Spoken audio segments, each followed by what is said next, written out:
देवगिरी बापू यांच्या चरणी कोटी कोटी प्रणाम, ताराचंद बापू यांच्या चरणी कोटी कोटी प्रणाम आणि सर्वच माझे गुरुबंधू आणि गुरुभगिनी आणि कोणी संतांचं नाव घ्यायचं राहिलं असेल त्यांच्या चरणी कोटी कोटी प्रणाम करतो।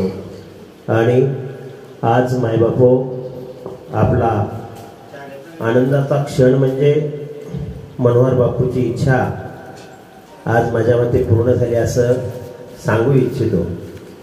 मनोहर बापूचा हा संकल्प माहूरगडावर आपले जेव्हा सर्व संमेलन झालं त्यावेळेसपासून त्यांच्या मनात एक चिंता लागली होती की मला माझ्या मंदिरामध्ये आणि माझ्या गावामध्ये मला या सर्व भक्तांना घेऊन जायचं आणि हा आनंदाचा सोहळा मला तिथं साजरा करायची अशी इच्छा होती। ते इच्छापुरी बापू यांच्या 4थ्या पुण्यतिथीनिमित्त मनोहर बापू साबळे यांनी हा कार्यक्रमाचा सोहळा येथे उपस्थित केला आणि मनोहर बापू साबळे यांच्या विनंतीला मान देऊन आमचा सर्व परिवार, अखिल भारतीय देवदत्त परिवार आणि सर्वच परिवारामधून येथे बापूच्या विनंतीला मान देऊन सर्वच भक्तगण उपस्थित झाले।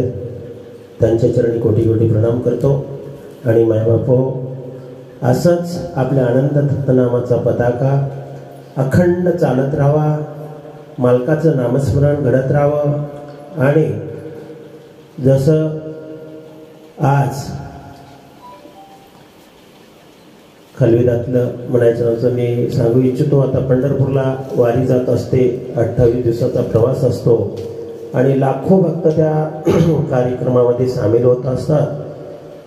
तर मायबापू एक मला खंत वाटते, दुःख वाटते की आपला संप्रदाय मूळ संप्रदाय असून आपल्या याच्यात भक्तगण का जुटत नाही, भक्त एकत्र का येऊन आनंददत्त मालकाचं गुणगान गात नाही, त्याच्याबद्दल मला नेहमी खंत वाटत असते।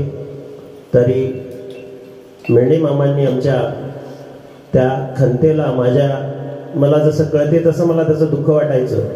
तर त्याची कृतज्ञता लॉकडाऊनमध्ये 2020 मध्ये मेंढे मामांच्या हाताने आमच्या हे रोपटं तसंच ताराचंद बापूच्या हाताने हे रोपटं लावलेलं आहे आणि आज त्या रोपट्याचे हे पूर्ण फांद्या आज मनोहर बापूच्या विनंतीला मान देऊन येथे एकत्र आलेले आहेत। तर मायबापू असंच आपण सर्वजण एकत्र राहून अखंड ते आनंददत्त मालकाचं नामस्मरण करत राहूया असं मी सर्वांना सांगू इच्छितो। आपण आनंदाचे लेकर आहोत, आनंदानं राहूया। खूप खूप कालपासून बघत आहे मी मनोहर बापूच्या ह्या कार्यक्रमाची रूपरेषा, काय त्यांचं हे कार्य आणि त्यांचा सर्व परिवार, त्यांच्या गावातील सर्व भक्तगण आणि सर्वांनीच खूप सुंदर असं कार्य आज येथे आम्हाला हे दृश्य दाखवून दिलेलं आहे आणि खूप सुंदर हे नियोजन पाहून खरोखरच मायबापू खूप आनंद झाला। असंच प्रत्येक भक्तांकडून सेवा घडावी, असंच कार्य होत राहावं। बरं चालेल, तर असंच अखंड कार्य आपलं चालत राहावं अशी आनंददत्त मालकाचरणी प्रार्थना करतो।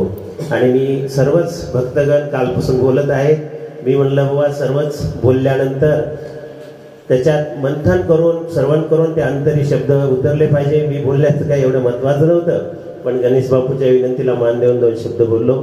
तरी मनोहर बापू यांचं हे कार्य या गावातील सर्व भक्तांगणाकडून आणि त्यांच्या परिवाराकडून हे अखंड आनंददत्त नामाची ज्योत चालत राहावी, अखंड आनंददत्त मालकाचं नामस्मरण येथे घडत राहावं अशी मी सर्व आनंददत्त भक्तांच्या वतीने